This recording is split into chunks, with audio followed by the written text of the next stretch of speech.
ঠিক আছে, আমরা ব্রাউজারে গুগলে এসে লিখছি আমরা কি ফেসবুক অ্যাড লাইব্রেরি। ওকে, যেমন এখান থেকে যারা এক্সিস্ট করেন, বিজনেস যারা এক্সিস্ট করেন, তারা যেমন আপনি আপনার মতন বিজনেসম্যান যারা আছেন তাদেরকে দেখতে পারেন, তাদেরকে দেখে দেখে অনেক কিছু শিখতে পারেন। মানে কম্পিটিটরদেরকে দেখে শিখতে হয় না, সেটা কম্পিটিটরদের দেখে শিখতে পারেন। এখানে আমরা আমার এইটাতে এই ব্রাউজারে এই যে আপনাদের এখানে যে জিমেল দেখতে পাচ্ছেন, এই ব্রাউজারে আমার ফেসবুক লগ ইন করা আছে। ফেসবুক লগ ইন করা অবস্থায় আমি গুগলে গেছি। গুগলে যাওয়ার পরে ফেসবুক অ্যাড লাইব্রেরি লিখছি। লেখার পরে আমি এই প্রথম অপশনে ক্লিক করার পরে আমার একটা পেজ দেখাচ্ছে। এটাতে আসুক, সময় নিয়ে দেবে। আসার পরে এখানে অল ওভার দ্য কান্ট্রি, আপনি বাংলাদেশে বসে অন্য যে কোনো দেশের কান্ট্রিতে আপনি টার্গেট করতে পারেন বা খুঁজতে পারেন।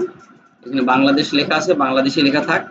অ্যাড ক্যাটাগরির মধ্যে বাংলাদেশে কিছু সীমাবদ্ধতা আছে। আমরা সব ধরনের ইস্যুসেস, ইলেকশনস অ্যান্ড পলিটিক্স এই ধরনের অ্যাড চালানো যায় না। আমরা অন্যান্য অ্যাড দিলাম না, অল অ্যাডসই দিলাম। দেওয়ার পরে আমরা দেখেন আমরা কিছু কিছু আমি নিজে নিজে রিসার্চ করছি, অন্যান্য সার্ভিসগুলো রিসার্চ করছি। এমনকি আপনার ফেসবুকে এখন হোমিও ডক্টর আছেন না, বিভিন্ন হোমিও ডক্টররা ফেসবুকে অ্যাড চালায়। সেক্ষেত্রে আর কোনো প্রোডাক্ট বাদ বাদ থাকে? তাইলে আপনারা চিন্তা করে দেখেন। আমরা এই কনজিউম করছি আজকে সকাল থেকে শুরু করে এই পর্যন্ত মিনিমাম আপনি 100টা প্রোডাক্ট কনজিউম করে দিচ্ছেন। আর সারাদিনে মনে হয় আপনার আরো 200-300 প্রোডাক্ট কনজিউম করবেন। এখানে কতগুলো অ্যাড চলছে রানিং? ধরেন আপনার সাপোজ হয় ঘড়ি নিয়ে আপনি বিজনেস করবেন, তারপরও আপনার অ্যাড লাইব্রেরিতে এসে দেখতে হবে। আপনি ঘড়ি দিয়ে আপনার ফ্রিল্যান্সিং করবেন, তারপর আপনাকে অ্যাড লাইব্রেরি এসে রিসার্চ করতে হবে। আর এখানে রিসার্চ করার উদ্দেশ্য হলো দেখেন 1500 কোম্পানি অ্যাড চালাচ্ছে অন টাইম এখন। আমি গতদিন আরেকটা ক্লাসে দেখাচ্ছিলাম, ওখানে 1280 ছিল, এখন 1500 কোম্পানি ফেসবুকে অ্যাড চালাচ্ছে। এইটা দেখার পর দেখেন কি বিভিন্ন তাদের পেজের নাম আছে, এখানে ক্লিক করলে পেজে চলে যাবে। এখানে ছবি আছে, ভিডিও আছে, এন্ড ভিডিওগুলো যদি যথেষ্ট ভালো মনে না হয়, তা আপনি কি করবেন, এই ভিডিওগুলো তাকে অফার করতে পারেন যে আপনার ভিডিওগুলো এই সংশোধন আছে, আপনি এডিট করে আমি ভালোভাবে একটা সার্ভিস দিতে পারি। গেল একটা। যদি প্রথমে দেখেন কন্টেন্ট, এই কন্টেন্টটা যদি আপনাদের কোনো ফর্মুলার মধ্যে না পড়ে, যেমন আমরা এই যে 12টা ফর্মুলা শিখছে কন্টেন্ট লেখার, কন্টেন্ট লেখার কোনো ফর্মুলার মধ্যে যদি না পড়ে, আমরা এই ফর্মুলার মধ্যে এনে এটা লিখে দিতে পারি। এই কথাটাই লিখে দিবেন, এই কথাটা নিয়ে আপনি ফর্মুলার মধ্যে গিয়ে লিখবেন। ফর্মুলার বাইরে লিখলে আপনি সেভাবে আকর্ষণ হবে না বা সেলস হবে না। আর এরপরে এবার দেখেন ওয়েবসাইট, যাদের আপনাদের জন্য, যেটা আমি মনে করি যে আপনাদের আমাদের নট অনলি আমাদের বিজনেস, আপনাদের মধ্যে যাদের ইনকাম ফোকাস না, ধরেন এখন ইনকাম দরকার নাই, পরে ইনকাম হলেও চলবে, কিন্তু একটা ইন্টারমিডিয়েটে পড়াশোনা ঠিক রাখবেন, পাশাপাশি আপনি একটা স্কিলও গেইন করবেন, তাদের জন্য আমি সাজেস্ট করি যে আপনারা ওয়েব ডিজাইনে আসেন। তাহলে হবে কি, আপনাদের ইন্টারমিডিয়েট বইয়ে এইচটিএমএল সিএসএস অংশটা আছে, এইচটিএমএল সিএসএস বই আছে থিওরি, আর আপনি আমাদের এখানে 3 মাসে করবেন প্র্যাকটিক্যাল, আপনাকে গুছিয়ে যাবেন। এরপরে যখন ওয়েব ডেভেলপমেন্ট করবেন, তখন ফার্স্ট জব মানে প্রথম কাজটা আমরাই দিব। আপনারা যখন প্রজেক্ট জমা দিবেন, ধরেন ওয়েব ডিজাইন শিখলেন, একটা ই কমার্স ডিজাইন করলেন, পরে ব্যাক এন্ডে শিখলেন, ওয়েব ডেভেলপমেন্ট শিখলেন। প্রথম কাজটা, যেহেতু আমার নিজেরই ওয়েবসাইট ডেভেলপমেন্ট এবং সার্ভিসের বিজনেস আছে, আমি অলরেডি ক্রিয়েটিভ কমিউনিকেশন আমাদের কোম্পানির নাম, এই মাসে আমরা 2-3টা প্রজেক্ট করছি, আর আগামী মাসে আমরা ইউএসএ তে মার্কেটিং করব। ওইখান থেকে যদি আপনারা পারবেন না, ইন্টারমিডিয়েট ব্যাচদেরকে দিয়ে আমরা ওকে ধরাবো। ইন্টারমিডিয়েট স্পোকেন বা আইএলটিএস এর একটা ভালো স্কিল থাকে, তারা না হলে আপনি ইউএসএ ক্লায়েন্ট করতে পারেন। তো যাই হোক, বাংলাদেশে অনেক ক্লায়েন্ট আছে, বাংলাদেশে 1500 কোম্পানি কিন্তু আমি বাংলাদেশে সার্চ দিছি। মোস্ট অফলি তারা ফেসবুকে অ্যাড দেয়া মানে তাদের মানে অর্ধেকেরই ওয়েবসাইট নাই, অর্ধেক ওয়েবসাইট নাই, আমি কনফার্ম। তার ওয়েবসাইট থাকলেও নাম কস্তা খুলে রাখছে, ডোমেন হোস্টিং নিয়ে রাখছে, ভিতরে কোনো কাজ চালায় না। তার মানে আমরা আলটিমেটলি আপনারা জানেন যে এই জিনিসটা কেউ জানে না, ওই জিনিসটা দিয়ে কাজ চালাতে একটা আনইজি ফিল হয়, একটু আটকে গেলে বাদ দিয়ে দেয়, এটা বাদ, যেটা যদি সহজ সেটা করুন। এইভাবে অনেক অনেক ওয়েবসাইট আছে যে আপনার আল্লাহ রাস্তে করে রাখছে, কোনো নাড়াচাড়া নাই। আর তারপর আমাকে করছে কিভাবে, মার্কেটিং এর চাপে। ধরেন আপনার আমাদের টিম গেল ইসলামপুরে, গেল গিয়ে আপনার অনেক ফোর্স করলো, 2 দিন 3 দিনে অনেক বলার পরে ওনার তো যে স্যালারি লাগবে, ইনক্রিমেন্ট লাগবে, সে বাধ্য হয়ে একটা ওয়েবসাইট বানাবে। এরকম ওয়েবসাইট অনেক বানায় রাখছে। সেই ক্ষেত্রে আপনারা যদি একবার নক দেন যে আপনার 100টা, ধরেন আপনার টার্গেট করলেন শুধু ঘড়ি ব্যবসায়ীদের আমি 100 জনকে টার্গেট করি। আচ্ছা বলুন তো, এখান থেকে 100 জনকে টার্গেট করলে 2 জন তো আপনাকে কাজ দিবে। আমি বেশি বললাম না, 2 জন তো ধরলাম। তো 2 জন কাজ দিলেই তো আপনার টাকা উঠে যায়। তার মানে আল্টিমেটলি আপনি ইয়ারলি প্ল্যান দিবেন। আমরা শেখাই আরকি 500 টা ছবি দিব আমরা ইয়ারলি ১ বছরে ৩৬৫ দিনে, যেমন দিবস আমি বললাম না ওইদিন, বাবা দিবসের মতন দিবস আর ফাঁকা আছে মনে হয় ৭-৮ দিন ফাঁকা আছে। ওটা দ্রুত ওই দিবসটা ফিল আপ করেন। মানে আপনার যেমন আমরা যে বার্থডে থেকে শুরু করে আপনি খেয়াল করেন, প্রতি বছরে আপনার ফ্যামিলি মেম্বার যদি ৫ থেকে ৭ জন হয়, ফ্যামিলিতে তো আর ব্রেকআপ পার্টি হয় না। ফ্যামিলিতে ধরেন বার্থডে হয় আর আপনার ওই যে অ্যানিভার্সারি পালন করে আর বিশেষ, বিশেষ দিনগুলো পালন করে। এখন আবার দেখবেন যে ওই যে আপনার ফ্রেন্ডের সাথে ধরেন এক যুগ ৬ বছরের একটা ফ্রেন্ডশিপ আছে। নট অনলি রিলেশন মানে শুধু ফ্রেন্ডশিপ। সেইখানে আপনার ১২ বছর পরও আপনার শুধু ফ্রেন্ডশিপ সেলিব্রেট করে। আমরা যেমন বিশাল বড় একটা কেক দিয়ে ওই আমাদের প্রতিষ্ঠা বার্ষিকী, এটা তো কোনো মেল ফিমেলের মধ্যে পড়ে না, প্রতিষ্ঠা বার্ষিকী পালন করি। এটা একটা মার্কেটিং। আবার কেক পেস্ট্রি অনেকে বাসায় বসে, আমি একটা মেয়েকে দাঁড় করাই দিয়েছিলাম এই যে আপনাদের এখানে বাসানো, মাত্র কয় ডলার, $11 না $16 বার্ন করছিল, 22টা অর্ডার আসছে শুধু কেকের। কেন ওরা মানে এত আসছে, ইনফ্লুয়েন্স আছে আমি জানি না, হয়তো ওনার আগে থেকে এটাই ছিল, মানে পেজে অনেক এঙ্গেজ ছিল। 22টা অর্ডার আসছে এবং ওনার তো ডলার খরচ উঠে গেছে।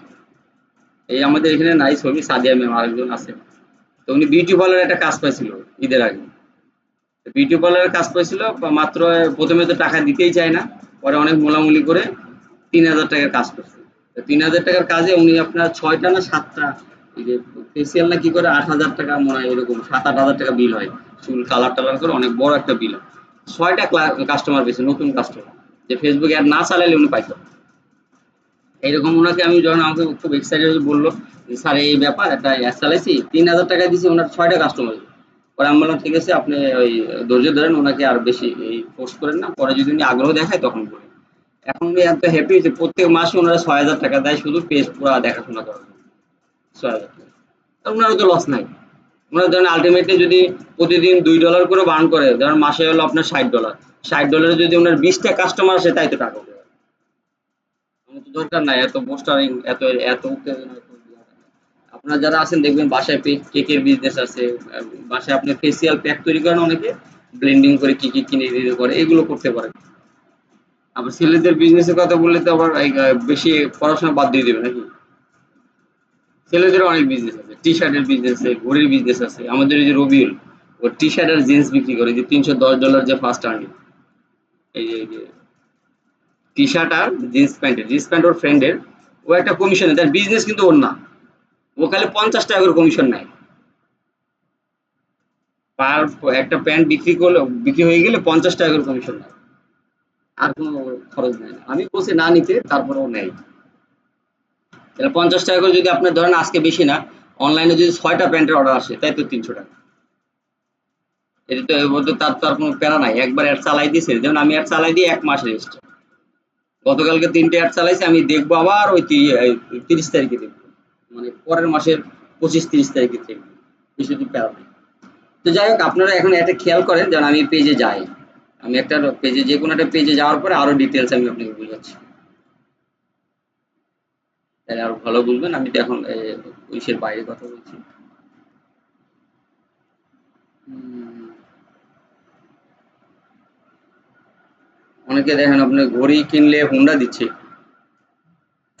তারপর ঈদের আগে জায়নামাজ কিনলে আবার হুন্ডা দিচ্ছে। আবার এখন একটা অ্যাড চলছে, বাদাম কিনলে আপনার ওমরায় নিয়ে যাবে। এগুলো যা অনেক বড় বড় হাই থটের বিজনেস।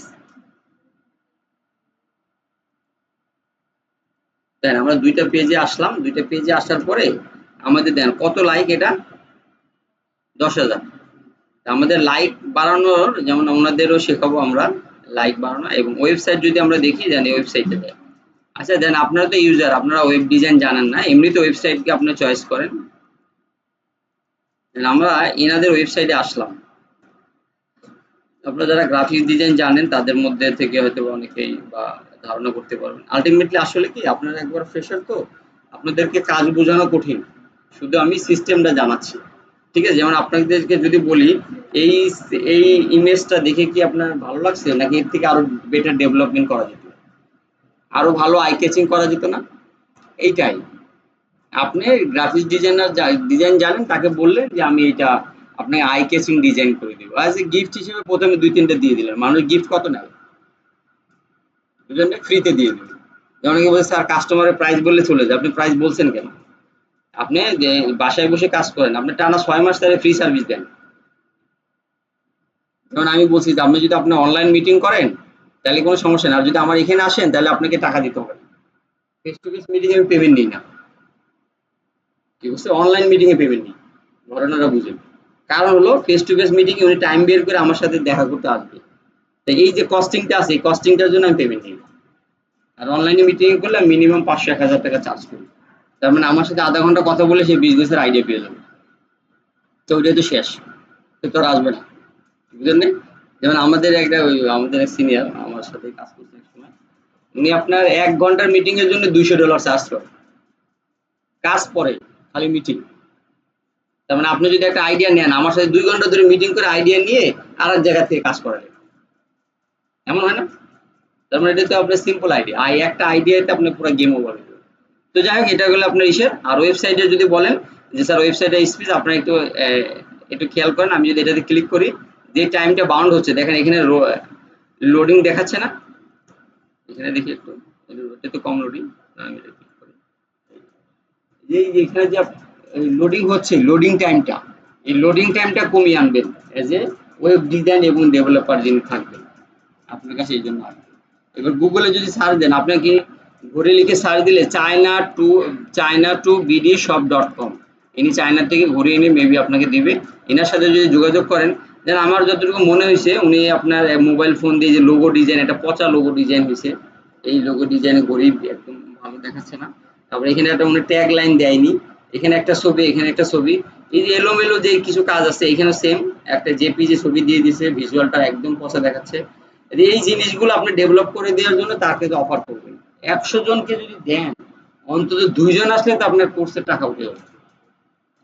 তারপরে ওইটাকে আপনাদের মাথা থেকে আমি আবার ফেরত নিতে পারবো? পারবো। এবার ওটা রিপিট করেন, যা করা দরকার তাই করতে হবে, কিন্তু কি করা দরকার কি করা দরকার বলে হাই হুতাশ করে সময় নষ্ট করে লাভ নেই।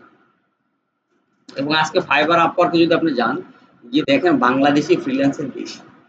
আর তো সুসংগত হলো বাংলাদেশের পরে কোন দেশ আছে বলেন, আপনার আইডিয়া করেন দেখি। হুম? আর মোস্ট অফ দ্য সার্ভিসে বাংলাদেশের পরে আছে ইউএসএ। আমাদের কম্পিটিটর কে? ইউএসএ। এই জায়গাটাই আমাদের সব থেকে বড় বাধা। কারণ হলো ইউএসএ সারা ধরেন পৃথিবীতে কাজ করবে, এবং ইউএসএ আপনার বেকারত্ব না, বা ইউএসএ তে অনেক বেকার। সেখানে আপনার কম্পিটিটর বলতে আপনার ইংলিশ কমিউনিকেশন ডেভেলপ করতে হবে। বুঝতে পারছেন? যেমন আপনি আপনার আপনি আমি আপনার সাথে কথা বলছি, আপনারা বুঝতে পারছেন মানে? বা আপনি রিপ্লাই দিলে আমি বুঝতে পারবো, দ্যাটস ওকে। আমি আপনার কাছে যেকোনো জিনিস বিক্রি করে দিতে পারি, আপনি আমার কাছে আবার যেকোনো জিনিস বিক্রি করে দিতে পারেন। এটা কি কারণে পারবেন? কমিউনিকেশনের কারণে। এখন আপনি যখন ফাইবার আপওয়ার্ক, অনেকে ভয় পায় যে আমি মনে হয় ফাইবার আপওয়ার্কে কাজ করলে মনে হয় ফ্রিল্যান্সার। না, বাংলাদেশে কারো কাজ করলেও এটাও ফ্রিল্যান্সিং। এখন ফাইবার আপওয়ার্ক কখন পারেন না? যখন আপনার মোস্ট অফলি দেখেন অনার্স পর্যন্ত পড়াশোনা করছে তাদের ইংলিশে প্রবলেম আছে কিনা? আছে না? এই আমাদের স্পোকেন ব্যাচে তো এই যে অনার্সের স্টুডেন্ট বেশি ভর্তি হয়। মোস্ট অফ আপনারা তো একাডেমিকলি পড়েন, ইন্টারমিডিয়েট পড়বেন, ইংলিশ পড়বেন, পড়ার পরে আপনাদের মাথার মধ্যে একটা সেভ করা আছে যে আমি ইন্টারমিডিয়েট শেষ করে আইএলটিএস স্পোকেনে ভর্তি হবো, আছে না? কারণ হলো কমিউনিকেশন গ্যাপ। আমরা ফাইবার আপওয়ার্কে বাইরের দেশে কাজগুলো করতে পারিনি এই একটাই কারণ। আর কমিউনিকেশনের জন্য আমার একটা ছোট্ট মেডিসিন আছে, সেটা হলো যে ভুল বলার অনুমতি দিতে হবে। আমি যে বাংলায় বলছি না, আমার বাংলা ভাষার মধ্যে অনেক ভুল আছে, এই জিনিসটা ইংলিশে নাই। ইংলিশে কিন্তু আপনি অনেক শব্দার্থ জানেন, কিন্তু আপনাকে পারমিশন দেয় না যে তুমি ভুল বলে বলতে বলতে শিখতে পারো, কোনো ব্যাপার না। কারণ আমরা ভয় পাই, লজ্জা পাই যে না যদি ভুল ধরে বসে খুব ইংলিশ পারি এটা ভুল এই সেই। এবং আমাদের অপোজিশন সাইডেও এই প্র্যাকটিসটা আছে। একটা ভুল ভুল বললে আগে তারা স্ক্যান করি, সে কি ঠিক বললো নাকি বেঠিক বললো, যদি বেঠিক বললো তখন তাড়াতাড়ি আগে ওটা ধরি, ধরে তাকে আন্ডার এস্টিমেট করি। কিন্তু আপনারা বিদেশি বা আমরা বিদেশি, এবং ওই ইংলিশের কাছে আমরা বিদেশি, আমরা ওই ভাষাটা একটু কম পারবো, কম বুঝবো, উচ্চারণ ঠিক হবে না, এটাই স্বাভাবিক, ঠিক কিনা? তো যাই হোক, আশা করি আমাদের এই অ্যাড লাইব্রেরিতে যদি আপনারা এখন থেকে এই অবস্থা থেকে যদি অ্যাড লাইব্রেরি সার্চ করেন, অ্যাজ এ আপনারা যদি অনেকে জানেন যে পেজে মডারেটর হবেন, এখান থেকে পেজগুলো নিয়ে তাদেরকে নক দিতে পারেন, যে আমি আপনার পেজে মডারেটর হিসেবে কাজ করতে চাই, দ্যাট আপনার মান্থলি 2-3 হাজার টাকা যা পে করে আপনি পে করবেন। ওকে, তার মানে আলটিমেটলি অ্যাজ এ ফ্রিল্যান্সিং হিসাবে বলেন আর অ্যাজ এ বিজনেসম্যান হিসেবে বলেন, তার সাথে লং টাইম কাজ করলে আপনি অনেক আইডিয়া পাবেন। আর যদি যাদের শেখার অ্যাবিলিটি থাকবে যে আমি শিখে কাজ করব, তারা কোর্সে জয়েন করতে পারে। তাহলে এই ছিল আমাদের অ্যাড লাইব্রেরির বিষয় আসে, এগুলো আমি আপনাদের রেকর্ডে ইউটিউবে আপলোড দিয়ে এটার লিঙ্কটা আমি আপনাদের গ্রুপে দিয়ে দেবো যদি বাসায় বসে দেখতে চান।